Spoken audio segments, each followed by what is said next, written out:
Hello everyone, welcome to competitive exams tech prep. मेरा नाम पुष्पांजलि है और आज की इस वीडियो के अंदर हम डिस्कस करने जा रहे हैं जेडीबीसी स्टेटमेंट्स को। वेरी इंपॉर्टेंट आपका टॉपिक होने वाला है ये। इसकी हम बात करेंगे एडवांस जावा सब्जेक्ट के अंदर। तो अभी तक आप मेरे चैनल पर जुड़े नहीं हैं तो जुड़ जाइए, कर लीजिए चैनल को सब्सक्राइब और बेल बटन को प्रेस कर दीजिए, जिससे आने वाली वीडियोज़ की नोटिफिकेशन आपको मिलती रहे और ऐसी उसे वीडियोज़ आप देख पाएँ। आप मुझे टेलीग्राम पर ही फॉलो कर सकते हैं, जहाँ पर मैं नोट्स प्रोवाइड करती हूँ। लिंक डिस्क्रिप्शन बॉक्स में मिल जाएगा, वहां से चेक करके आप ज्वाइन कर सकते हैं। एडवांस जावा की पूरी प्लेलिस्ट को एक्सेस करना चाहते हैं तो लिंक डिस्क्रिप्शन बॉक्स में आपको दिया गया है, वहां से आप डायरेक्टली पूरी प्लेलिस्ट को सीक्वेंशियली आप एक्सेस कर सकते हैं।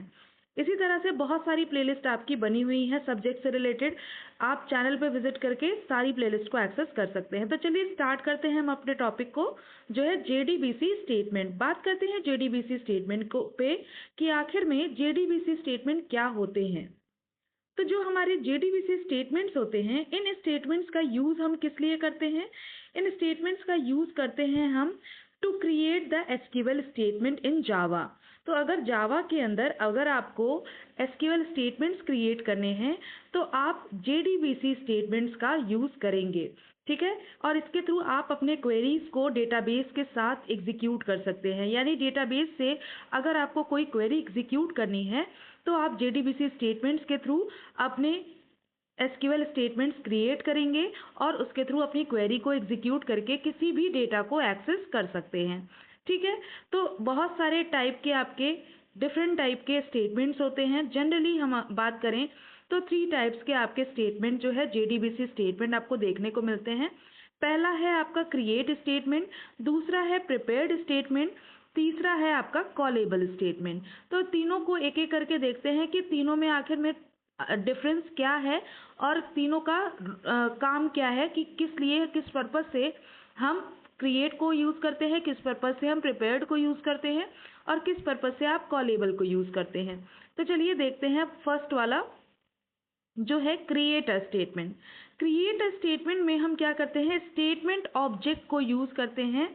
इसके थ्रू हम डेटाबेस से जनरली अगर आपको कुछ एक्सेस करना है, कोई भी डेटा एक्सेस करना है, तो उसके लिए हम स्टेटमेंट ऑब्जेक्ट को क्रिएट करेंगे। और ये हमारा स्टेटमेंट ऑब्जेक्ट इसलिए भी यूज़फुल होता है ताकि हम रन टाइम पे अगर कोई स्टैटिक एसक्यूएल स्टेटमेंट को एग्जीक्यूट कराना चाहें तो इस स्टेटमेंट ऑब्जेक्ट के थ्रू आप एग्जीक्यूट करा सकते हैं स्टैटिक एसक्यूएल स्टेटमेंट्स को। तो कैसे बनाना है इसे? अगर कोई स्टेटमेंट आपको स्टेटमेंट ऑब्जेक्ट क्रिएट करना है तो आपको लिखना होगा statement then statement object. Statement object में आपको क्या लिखना है? Statement object is equal to connection dot create statement आपको लिखना है। इसके थ्रू आपका स्टेटमेंट ऑब्जेक्ट क्रिएट हो जाएगा। और जब एक बार आपका स्टेटमेंट ऑब्जेक्ट क्रिएट हो जाएगा तो उसको एग्जीक्यूट करने के 3 तरीके होते हैं। पहला तरीका है आपका Boolean execute function. Boolean execute function क्या करेगा? ये आपका अगर आपको रिजल्ट सेट ऑब्जेक्ट रिट्रीव हो चुका है तो ट्रू रिटर्न करेगा, अदरवाइज फॉल्स रिटर्न करेगा। तो जैसे आपकी बुलियन वैल्यूज आपको मिलती हैं कि अगर आपका रिजल्ट सेट आपको मिल रहा है, ऑब्जेक्ट आपका रिट्रीव हो रहा है, तो ये आपका ट्रू रिटर्न करेगा, अदरवाइज फॉल्स रिटर्न करेगा। तो true value and false value return करता है बुलियन एग्जीक्यूट फंक्शन, ठीक है। Next function is int execute update function. Int execute update function क्या करेगा कि इससे आप जो भी अपडेट करना चाहते हैं, यानी जो आपके अगर किसी भी नंबर की ज़रूरत है आपको इंसर्ट, अपडेट या डिलीट करने के लिए, तो ये उन नंबर ऑफ रोज को आपको रिटर्न करेगा जिनमें आप इंसर्ट करेंगे या अपडेट करेंगे या डिलीट करेंगे। उनसे जो आपका इफेक्ट हो रहा है, यानी जो इंसर्टेड डेटा होंगे या इंसर्टेड रोज आप कह लीजिए, या डिलीटेड रोज या आपके अपडेटेड रोज, इन तरीके के रोज को रिटर्न करेगा आपका ये फंक्शन, ठीक है। तो इसके थ्रू आप ये एग्जीक्यूट कर सकते हैं। नेक्स्ट तरीका है आपका एग्जीक्यूट करने का result set execute query function, ठीक है। इसके थ्रू भी आप स्टेटमेंट को एग्जीक्यूट कर सकते हैं। इससे आपको क्या मिलेगा? रिजल्ट सेट ऑब्जेक्ट रिटर्न करेगा ये। और सिमिलरली ये किसके तरह काम करेगा? एसक्यूएल में जैसे आपका सेलेक्ट फंक्शन यूज करते हैं, सेलेक्ट फंक्शन के थ्रू किसी भी आप रो को सेलेक्ट करते हैं, उसी तरह से आपका रिजल्ट सेट एग्जीक्यूट फंक्शन जो है वो आपका इस स्टेटमेंट को एग्जीक्यूट करके आपको रिजल्ट सेट देगा, ठीक है। नेक्स्ट जो स्टेटमेंट है आपका वो है प्रिपेयर्ड स्टेटमेंट। तो पहला स्टेटमेंट हमने देखा, पहला स्टेटमेंट था हमारा क्रिएट स्टेटमेंट। इसमें हमने स्टेटमेंट ऑब्जेक्ट को जस्ट क्रिएट किया और स्टैटिक जो हमारे एसक्यूएल स्टेटमेंट हैं उनको एग्जीक्यूट कराए। एग्जीक्यूट कराने के हमने बेसिकली 3 तरीके देखे कि 3 तरीकों से कैसे हम एग्जीक्यूट कराएंगे। या तो बुलियन वैल्यूज वो रिटर्न करे, या फिर आपका कोई इंटीजर वैल्यू रिटर्न करे, या फिर आपका क्वेरी को एग्जीक्यूट करके रिजल्ट सेट ऑब्जेक्ट को रिटर्न करे। ठीक है, नेक्स्ट स्टेटमेंट की बात करते हैं अब सेकेंड स्टेटमेंट की, जो है प्रिपेयर्ड स्टेटमेंट। प्रिपेयर्ड स्टेटमेंट का यूज किया जाता है to represent a precompiled SQL statement. ठीक है, तो प्रिपेयर्ड स्टेटमेंट रिप्रेजेंट करता है प्री कंपाइल्ड एसक्यूएल स्टेटमेंट को, यानी जो पहले से कंपाइल्ड एसक्यूएल स्टेटमेंट्स हैं उनको हम रिप्रेजेंट करते हैं प्रिपेयर्ड स्टेटमेंट के थ्रू। ठीक है, जिसे हम कितनी भी बार चाहें उतनी बार हम क्या कर सकते हैं, एग्जीक्यूट कर सकते हैं। ये हमारा क्या करता है, पैरामीटराइज एसक्यूएल क्वेरी को एक्सेप्ट करता है। पैरामीटराइज मतलब यहाँ पे हम कुछ पैरामीटर्स देते हैं, उसके थ्रू हमारे एसक्यूएल क्वेरी को एक्सेप्ट करता है ये प्रिपेयर्ड स्टेटमेंट।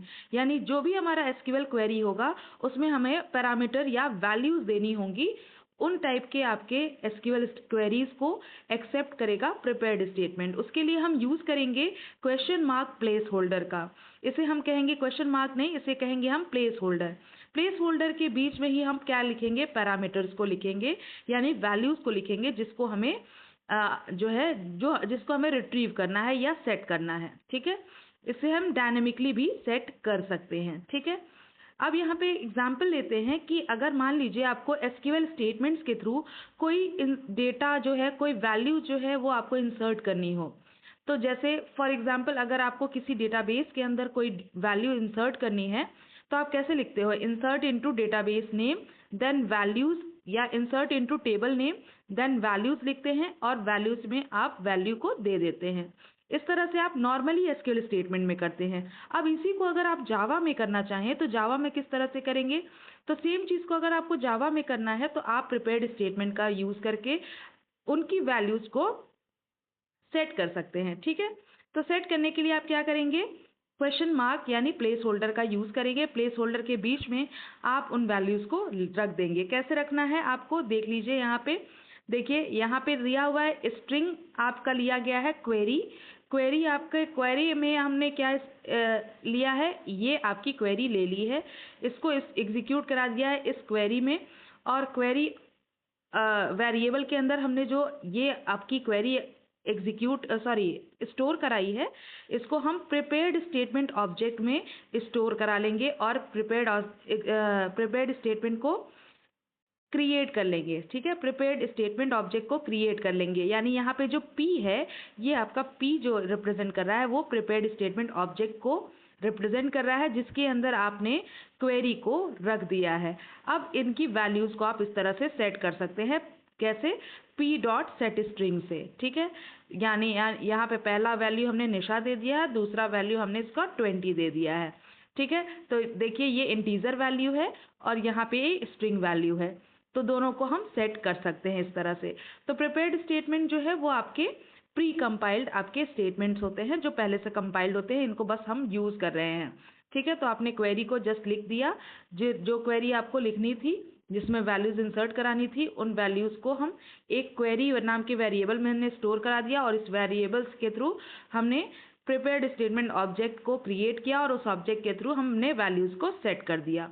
तो इस तरह से आप प्रिपेयर्ड स्टेटमेंट को बना सकते हैं। जब आप प्रिपेयर्ड स्टेटमेंट ऑब्जेक्ट बना लेंगे, बनाने के बाद 3 तरीके से आप एग्जीक्यूट कर सकते हैं। जैसे पहले वाले में हमने देखा 3 तरीका कौन सा है, पहला है एग्जीक्यूट, जिसमें आप बुलियन वैल्यूज को बुलियन वैल्यू आपको रिटर्न मिलेगी, यानी ट्रू या फॉल्स वैल्यू मिलेगी। ठीक है, इसमें आप स्टैटिक एसक्यूएल स्टेटमेंट्स को एग्जीक्यूट करा सकते हैं, जो कि आपके प्रिपेयर्ड स्टेटमेंट ऑब्जेक्ट के अंदर प्रेजेंट हो। ठीक है, नेक्स्ट आपका तरीका है एग्जीक्यूट क्वेरी फंक्शन का यूज करके। इसके थ्रू आप रिजल्ट सेट को रिटर्न कराएंगे, जो कि आपके प्रिपेयर्ड स्टेटमेंट के अंदर रिजल्ट सेट मिला हुआ है, उसको रिटर्न कराएंगे। ठीक है, नेक्स्ट है आपका एग्जीक्यूट अपडेट। ये क्या करेगा, नंबर ऑफ इफेक्टेड रोज को आपको रिटर्न करेगा, यानी अगर आपने कोई डेटा इंसर्ट किया है तो उन नंबर ऑफ रोज को आपको रिटर्न करेगा, कोई डिलीट किया है उन नंबर ऑफ रोज को आपको रिटर्न करेगा। तो एग्जीक्यूट अपडेट के थ्रू आप इस तरह से क्वेरी को एग्जीक्यूट कराएंगे, ठीक है। Next statement is callable statement and this is the last statement. Callable statement आपका यूज किया जाता है स्टोर्ड प्रोसीजर को एग्जीक्यूट करने के लिए, यानी डेटाबेस के अंदर जो स्टोर्ड प्रोसीजर्स होते हैं उनको अगर आपको एग्जीक्यूट करना है तो आप कॉलेबल स्टेटमेंट का यूज करेंगे। स्टोर्ड प्रोसीजर जो है वो आपका प्री कंपाइल एसक्यूएल स्टेटमेंट होता है, यानी इसे भी पहले से कंपाइल किया गया है, उसको सिर्फ क्या करना है, कॉल करना है, ठीक है। यानी वहाँ पे आप क्या कर रहे थे, प्रिपेयर्ड स्टेटमेंट में सिर्फ एग्जीक्यूट करा रहे थे, और यहाँ पे आपको सिर्फ कॉल करना है विद पैरामीटर्स, यानी यहाँ भी आपको पैरामीटर देके कॉल करना पड़ेगा, तब आप क्या कर पाएंगे, स्टोर्ड प्रोसीजर को एग्जीक्यूट कर पाएंगे कॉलेबल स्टेटमेंट के थ्रू, ठीक है। तो कैसे हमें करना है, सिंटेक्स हम देख लेते हैं, कॉलेबल स्टेटमेंट को कैसे क्रिएट करेंगे। तो पहले कॉलेबल स्टेटमेंट क्रिएट करने के लिए आप देखिए कॉलेबल स्टेटमेंट ऑब्जेक्ट को आप क्रिएट करिए, देखिए CSTMT, यानी ये आपका कॉलेबल स्टेटमेंट के लिए हमने शॉर्ट फॉर्म लिया है। कॉलेबल स्टेटमेंट को आप इस तरह से कॉल प्रोसीजर बताएंगे और प्लेस होल्डर में हम पैरामीटर्स ले लेंगे, ठीक है। और इसको आप कॉन डॉट प्रिपेयर कॉल से आप क्या करेंगे, प्रिपेयर कर लेंगे और कॉल करेंगे। तो यहाँ देखिए कॉल प्रोसीजर नेम, जो ये आपका ये वाला पार्ट है, ये क्या कर रहा है, ये स्टोर्ड प्रोसीजर को कॉल कर रहा है जिसका नाम है प्रोसीजर नेम, और इसमें प्लेस होल्डर में आप इनपुट पैरामीटर्स को दे देंगे। इसको भी 3 तरीके से आप एग्जीक्यूट करेंगे, जैसे नॉर्मली आप स्टेटमेंट्स को एग्जीक्यूट कर रहे हैं। पहला बुलियन वैल्यूज आपको रिटर्न करेगा, दूसरा रिजल्ट सेट को आपको रिटर्न करेगा, और तीसरा आपका अपडेटेड वैल्यूज को रिटर्न करेगा, ठीक है। तो 3 तरीके से आपका 3 मेथड से एग्जीक्यूट करने के लिए हर एक स्टेटमेंट का, चाहे वो हम तीनों की बात करें, चाहे हम नॉर्मल स्टेटमेंट ऑब्जेक्ट की बात करें, या फिर प्रिपेयर्ड स्टेटमेंट की बात करें, या फिर कॉलेबल स्टेटमेंट यानी स्टोर्ड प्रोसीजर को एग्जीक्यूट करने की बात करें, तीनों ही में हम क्या कर रहे हैं, 3 तरीके से एग्जीक्यूट कर रहे हैं क्वेरी को। आई होप आपको समझ में आया होगा। अगर वीडियो पसंद आई हो, यूजफुल लगी हो, तो ज़्यादा से ज़्यादा अपने फ्रेंड्स के साथ इस वीडियो को शेयर करिए, और चैनल पर जुड़े नहीं हैं तो जुड़ जाइए। Thank you for watching.